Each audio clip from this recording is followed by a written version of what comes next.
So anyways, I'll turn this on. So first thing, turn that on. Usually this should be, when you turn it off, make sure this knob is all the way off. Make sure this is off. So you should start with no beam voltage. First problem I ever encountered when I worked with this thing is I turned the beam voltage on and nothing happened. The needle didn't move.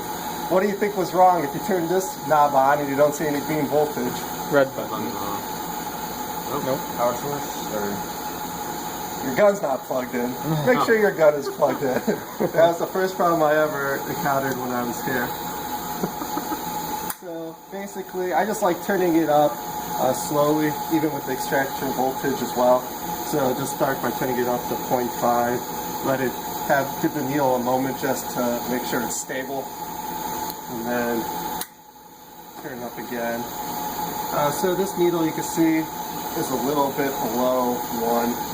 So we all know, I think, that this knob right here is for fine-tuning your beam voltage. So there, that 1. So from the manual says that when you go to turn on your filament current, to make sure that your emission current knob is all the way clockwise. So make sure this doesn't move. And your filament current knob should be all the way counterclockwise, signifying that it's off. So yeah, don't get them confused. yeah, so this is your emission knob. Emission should be all the way clockwise, and this one should be all the way counterclockwise. You can see that there's a little white notch there, so I think we're all familiar with that.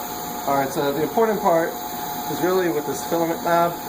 We don't want to turn filament current on too quickly, and we don't want to turn it off too quickly. You know, the thermal strain or stress that's on our filament can cause it to crack, and that might be one of the reasons why we're seeing those filaments crack. So what I would suggest is just turning the filament knob on in one rotation at a time. Usually to turn the filament on and start to see current, you'll turn it 4 times clockwise.